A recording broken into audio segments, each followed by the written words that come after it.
So we're over here at Waze today. As you can tell, this is not the Corolla anymore everybody loves so much. He is now traded up for a Subaru WRX. Just got it off the trailer? Yeah, he just got it off the trailer, and he's already ordered parts for it. So what we putting in here? We got a Perrin shift stop, because the way these cars are, when the car's in first and second, there's a lot of play in the shifter. So this stops all the movement when it's in gear. And then we're going to replace the rubber bushing on the shift linkage with a brass one to make the shifts more crisp. Yeah, so it's super easy to get this boot off. We're probably gonna, I don't know, do you want to take the knob off or not, or you just want to lift up the boot? I mean, yeah, it's literally, there's like a couple little tabs. Just be careful when you're doing it and like lift firmly so you don't bust these little tabs that connect it, but you literally can just pull it up and then get in there. So what we got, it's the 2 bolts, right? Mm-hmm.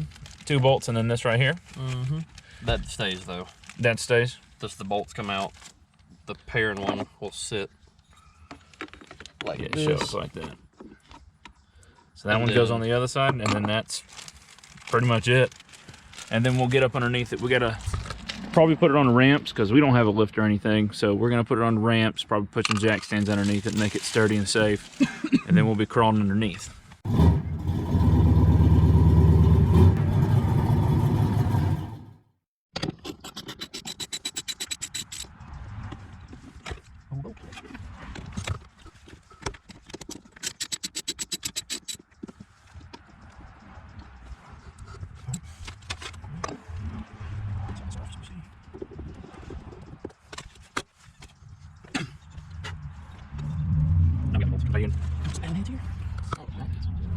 Now, grown is there.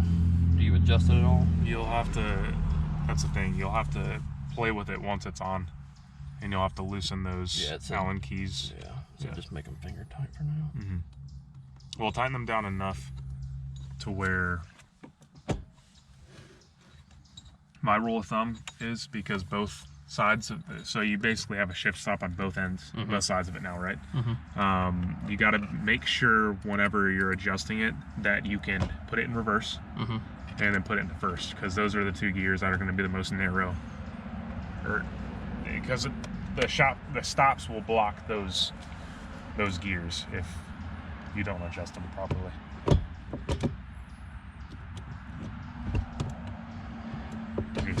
You see when you're doing that, when you're putting it into first, you want to see the bottom of that shifter, how it's hitting that stop. You want that, you want it to like bump up against that bottom of the shifter. So you want it to rub against that and then rub against that, because those stops, that's what it's doing. It's eliminating that play when it's in gear. So this one needs to come farther out, or is it I don't know. I don't know if that is that first. Are we sure it's first? Because it might be going into second or third. No, it's first. Okay, so yeah, you'll want the stop to be. I don't want to. I'll let you adjust it, but you want it to like stop it right there. So push it farther towards it. Just these 2 little 7mm nuts. We gotta remove those and change those? Not change them, you just put the washers on. Put the washer on and give them that proper spacing. And you want to make sure the washers are centered when you put the nuts back on. Alrighty. Alright, while they're finishing tightening up all the bolts, I'm just gonna give you all a look. This car, I believe, it's a 2015, correct? 18. It's an 18. So this is a 2018. It's only got like 26,000 miles.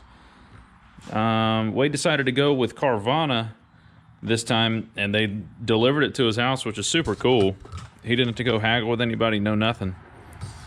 Very clean though. Only little detail was a couple of these were bent, but we went ahead and we took a little small flat screwdriver and straightened these out. But all in all, it's a good looking car. Went ahead and removed that Carvana plate. We didn't want that on there anymore. But looks really good. All right, we got the new nuts on here. this is put in place and all nice and tight to where Wade thinks it feels right for him. You're probably gonna have to adjust it yourself to see how it feels for you, but that's where he liked it. And now we're just gonna put the boot on. It's super easy. You literally just have to slide it over, put it in, make sure you get this lined up right, and then like so. I mean, super simple. But that's where he liked it, so that's where he kept his. Like I said, you can adjust yours, but that's it. Now, we're gonna see if we got enough time. Wade might have somewhere to go, but we're gonna see if we can get underneath. It almost sounds like they have the aftermarket bushing already on this car, because typically they come with a rubber one.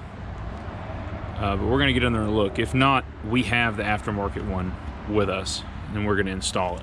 All right, so it's already been removed, but this plate sits up here like this to cover the bushing that we're gonna replace, and this little piece so that nothing hits it, nothing damages it, but we already removed it. It's just 2 bolts right here, and they're 12 millimeter.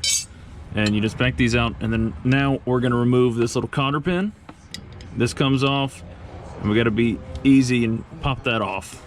And then we put the metal one on, but it's really tight down here, so I'm gonna let Wade handle installing it, and then I'll come in and give y'all another look at it, because it is very tight, especially not having a lift. We only have ramps, and most people know how these Subarus sit super low to the ground already.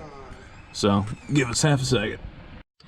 All right, the new bushing is in, but I need to go over this with y'all because it's very, very simplistic, but it doesn't seem like that when you go through the directions. So what we have right here is Perrin's instructions, and it tells you that once you remove the clip and the black washer, you can pull this off, and you move another clip up here, which makes it easier for this arm to drop down. You don't have to do that. You just slide the shift linkage off. The bushing, it tells you to put the bushing into the shift linkage, then put it on. Don't do that. Literally put the bushing on the shaft first, then put the shift linkage on. If not, you're gonna sit here and struggle under this car for who knows how long. Wade struggled under here for a long time until we just did that instead. So, just so y'all know, don't technically follow the instructions on that point. So all we got left is to put the bracket back on to cover the linkage, and it is all buttoned up. So we finished up. We put the new thing in here. We put the new brass bushing in there. It's buttoned up nice and tight. It shouldn't take you long as you don't drop the screws in here, because that's a pain if you do that. And do what I was telling you underneath with the brass bush and put it on first before you put the shift linkage on. Should probably take you, I don't know, 5-10 minutes to do this, and then another 5-10, maybe 15 to do the bushing.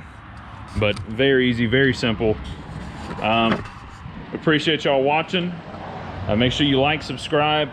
I'll get all the information for the Perrin stuff from Wade, so I can put it in the description for y'all, just in case you want to get the same stuff. But other than that, we'll see you next time.